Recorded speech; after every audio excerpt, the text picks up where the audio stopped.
Meus irmãos, bom dia, que a paz e o amor de Cristo esteja presente na vida de cada um de vocês que nos assistem pelo YouTube, pelo Facebook e pelo WhatsApp.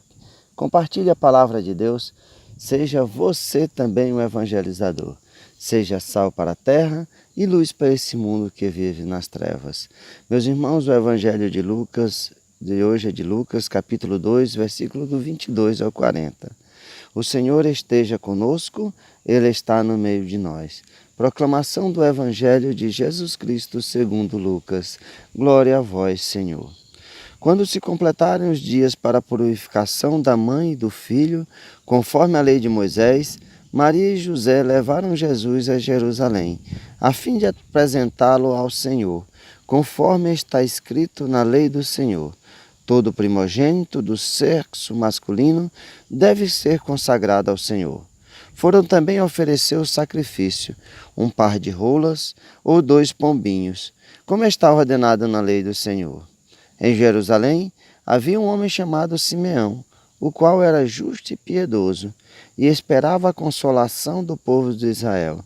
O Espírito Santo estava com ele, e lhe havia anunciado que não morreria antes de ver o Messias, que vem do Senhor. Movido pelo Espírito, Simeão foi ao templo. Quando os pais trouxeram o menino Jesus para cumprir o que a lei ordenava, Simeão tomou o menino nos braços e bendisse a Deus. Agora, Senhor, conforme a tua promessa, podes deixar teu servo partir em paz, porque os meus olhos viram a tua salvação, que preparaste diante de todos os povos, luz para iluminar as nações e glória do teu povo Israel. O pai e a mãe de Jesus estavam admirados com o que diziam a respeito dele. Simeão os abençoou e disse a Maria, a mãe de Jesus: Este menino vai ser causa tanto de queda como de reerguimento para muitos em Israel. Ele será um sinal de contradição. Assim serão revelados os pensamentos de muitos corações. Quanto a ti, uma espada te transpassará a alma.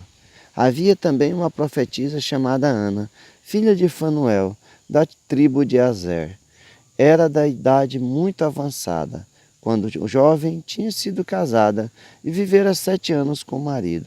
Depois ficara viúva e agora já estava com 84 anos. Não saía do templo, dia e noite servindo a Deus com jejuns e orações. Ana chegou nesse momento e pôs-se a louvar a Deus e a falar do menino a todos, o que esperavam a libertação de Jerusalém. Depois de cumprirem tudo, conforme a lei do Senhor, voltaram a Galiléia, para Nazaré, sua cidade. O menino crescia e tornava-se forte, cheio de sabedoria, e a graça de Deus estava com ele. Palavra da salvação. Glória a vós, Senhor. Meus irmãos, vamos juntos meditar a palavra de Deus, o que o Evangelho quer nos falar nos dias de hoje. Meus irmãos, hoje comemoramos a Sagrada Família. Sagrada Família que era composta de Jesus, Maria e José. Essa família, o qual Deus quis que o seu filho nascesse, o qual Deus quis que o seu filho se tornasse um ser humano através dessa família. Deus não quis que o seu filho viesse de qualquer pessoa, mas escolheu a Sagrada Família, escolheu o ventre de Maria sem pecado, concebido sem pecado. E, meus irmãos, o que é que aconteceu? Eles, como judeus que eram, foram até o templo, quando se completou o dia da apresentação de Jesus ao templo e a purificação de Maria, conforme era prescrito pela lei de Moisés. E nós vemos nesse momento se cumprindo aquilo que a lei de Deus pedia. Jesus, como humano, não se negou, como Deus, não se negou a passar por todos os rituais humanos, mesmo como criança. Ele foi cumprir todos os rituais humanos, que a religião judaica, a prescrição da lei de Moisés pedia. E nós vemos duas figuras que aparecem nesse evangelho enquanto o menino Jesus, a Sagrada Família, estava no templo. A figura de Simeão e a figura da profetisa Ana. Essas duas figuras, essas duas pessoas. Simeão, igual fala no Evangelho, que era uma pessoa justa, um homem justo e piedoso, e que o Espírito Santo estava com ele. E nós vemos também a figura de Ana. Ana, que era aquela que tinha ficado viúva e que estava no templo noite e dia servindo a Deus com jejuns e orações.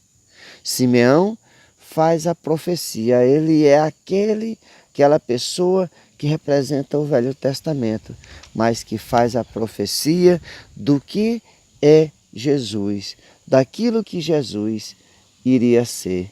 Ele que tinha o Espírito Santo e que o Espírito Santo de Deus havia prometido que ele não morreria sem ver o Messias. E naquele momento se cumpria essa afirmação que o Espírito Santo tinha colocado no seu coração. E ele fala que Jesus era a luz que iria iluminar nações e glória para o povo de Israel. E para Maria, falando a Maria, ele fala que esse menino seria sinal de queda e de reerguimento para muitos em Israel, um sinal de contradição. Jesus foi assim na sua vida. Ele foi aquele que trouxe o reerguimento para aquelas pessoas que eram excluídas, oprimidas pela religião judaica. E nós vemos esse sinal de contradição, porque Jesus vai contra aquilo que os mestres, os doutores da lei faziam. E ele traz esse amor, essa bondade e essa misericórdia. Enquanto os mestres da lei, os fariseus, oprimia o povo, excluía, colocava fardos pesados demais para que o povo carregasse. E Ana é aquela que se põe a louvar a Deus, a agradecer a Deus pelas maravilhas que Ele faz. E assim devemos ser nós, anunciar a todos, falar a todos da graça, da maravilha de Jesus faz na vida de cada um. Que o Filho de Deus, o Messias, está vivo e habita entre nós. Que a Sagrada Família nos mostre o valor da família tem para cada um de nós. É tão importante o valor da família que o Cristo Jesus quis nascer de uma família. Portanto, nos dias de hoje, com as famílias estão assim muitas vezes se destruindo, o mundo quer por todos os momentos destruir a família, destruir os valores da família. Nós devemos olhar para essa família de Nazaré, Jesus, Maria e José. O Filho de Deus que se faz homem e se insere no nosso mundo através de uma família, de sua mãe, Maria, e de seu pai, José, como se fala no Evangelho de hoje.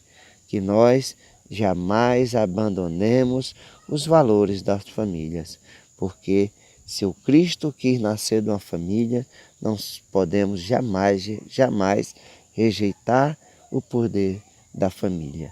E foi assim que Jesus, voltando para Nazaré, crescia em força e sabedoria e da graça de Deus. Louvado seja nosso Senhor Jesus Cristo, para sempre seja louvado.